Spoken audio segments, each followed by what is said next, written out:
We are at a significant moment in the relationship between the banking industry on Wall Street and businesses and consumers on Main Street all across America. This could be, in the words of Malcolm Gladwell, a tipping point, and it could lead to a much more balanced relationship in the future. It's interesting how we reached this point. There was a time not that long ago when Wall Street and Main Street both played by the same rules. Banks and businesses sold goods and services to consumers in a competitive market environment and with transparent prices. Banks performed and still perform a valuable function in our economy, providing capital and liquidity. Businesses, of course, in the sale of goods and services, are generating the activity that fuels our economy. They were complementary. They worked with one another. The successful banks and businesses were the ones that were more efficient than their competitors. They offered better products, better prices. This system, characterized by transparency, competition, and choice, worked well for everyone. Consumers, banks, businesses, all their customers. It was the basis for a free market economy in a great nation. In recent years, after the repeal of Glass-Steagall, though, things changed. Banks started moving to a new role. Beyond capital and liquidity, the level of profitability and the activities of the bank started moving in many different directions. Instead of practicing transparency and competition, many banks started cutting corners, imposing fees, raising interest rates, and basically creating policies that were very difficult for even their most loyal customers to follow. That was a situation which had gotten out of hand. We saw hidden fees pop up left and right, like overdraft fees on checking accounts that went completely beyond any reasonable penalty for a person who's guilty of that conduct. Sudden interest rate charges on credit cards. Consumers many times didn't even know they were being charged the fees until it was too late. And the banks figured that if all the banks did it, consumers had no choice. They had to live with it. Perhaps no fee better characterized the absence of transparency and competition than the interchange fee or the swipe fee. This is a fee that banks receive from merchants and retailers each time a person uses a debit card or a credit card. And it's a fee unlike any other. With most fees, you see one fee rate charged by one bank, like Bank of America, another rate by another bank, and another one by a Wells Fargo or Chase or whatever it happens to be. But with interchange fees, all banks receive the same fee rate. There's no competition. The banks realize that competition holds fee rates down.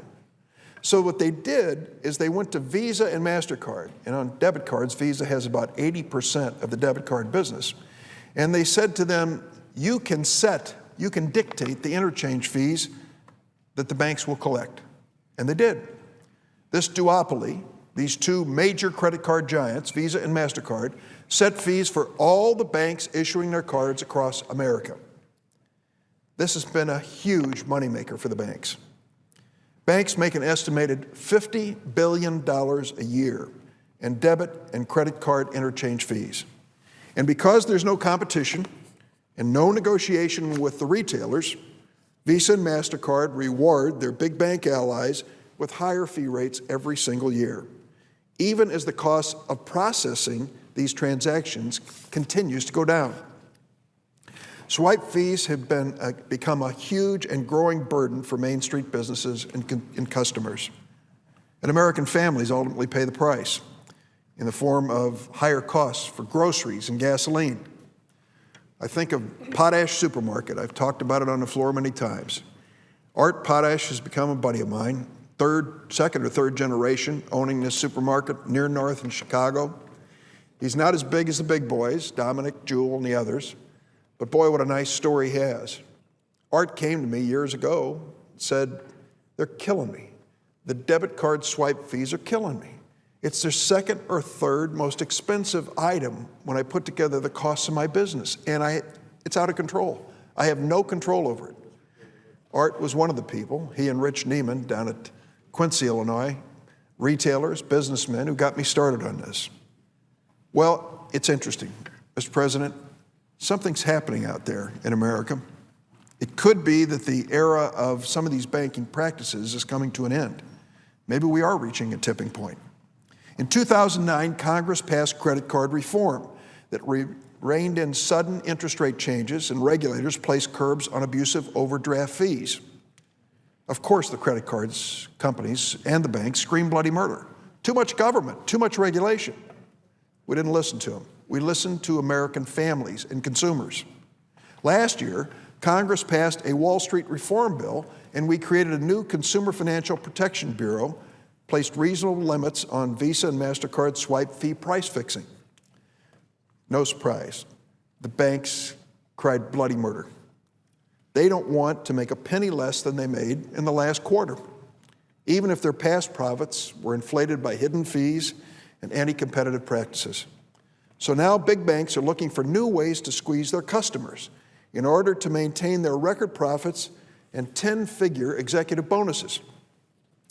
But in the past week, something interesting has happened in America.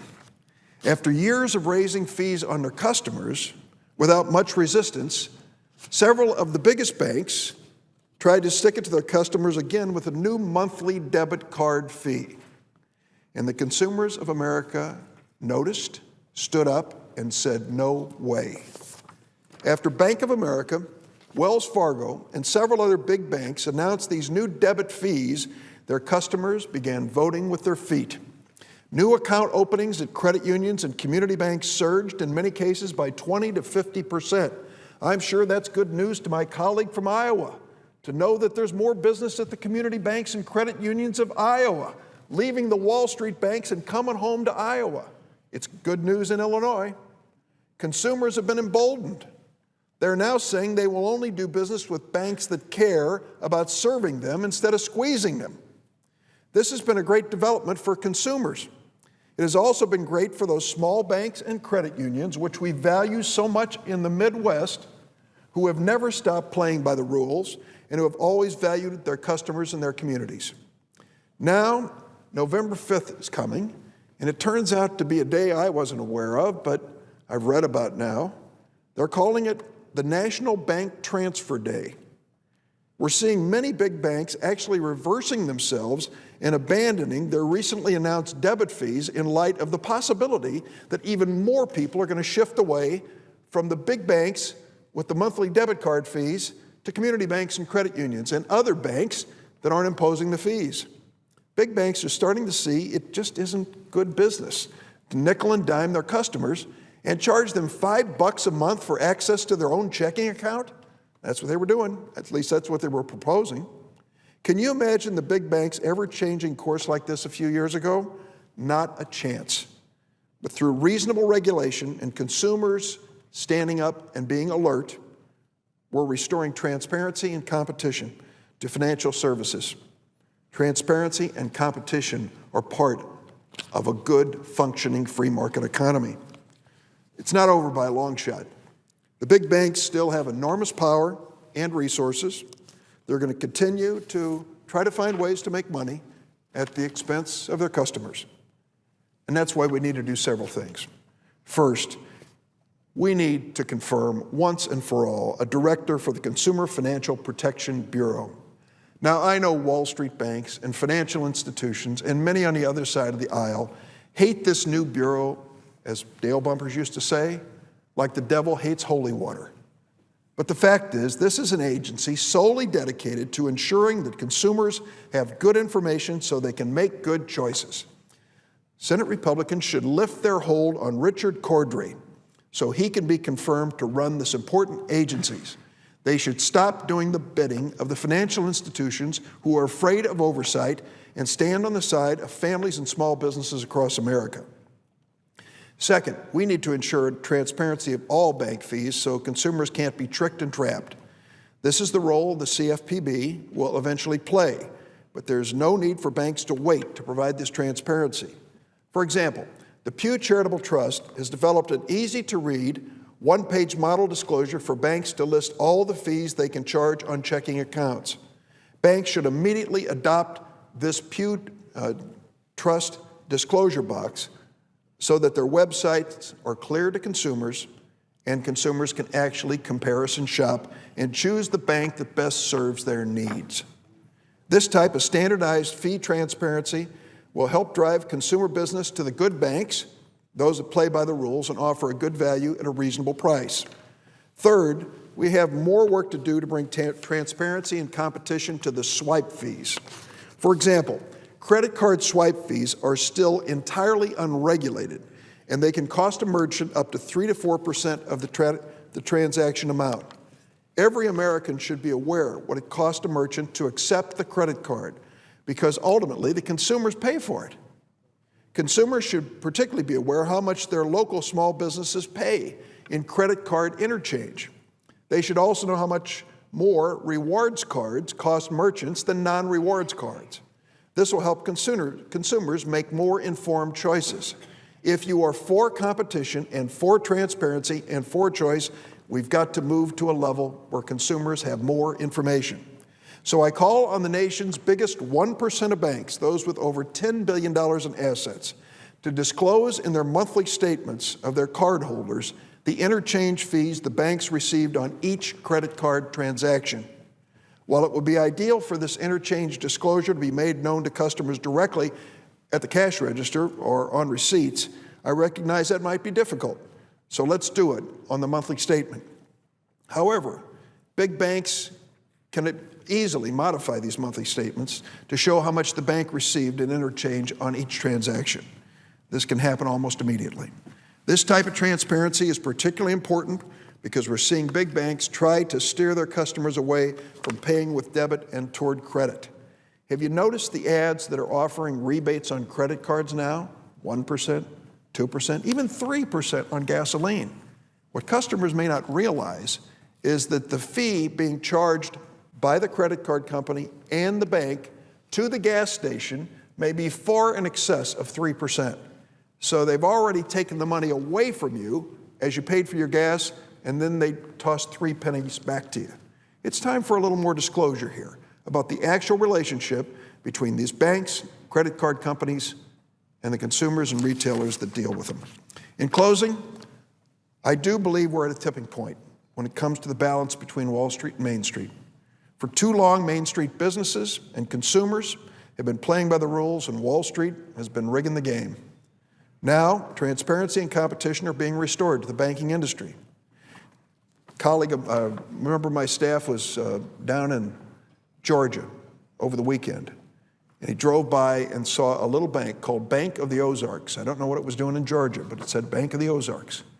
And they had a sign outside, and it said, "We agree, debit cards should be free." The word is spreading across America, and it's an important word that consumers are paying attention to. We are seeing dramatic increases in the websites of credit unions and community banks, people transferring their money to where they think they're going to get better treatment and a better deal. It's called competition.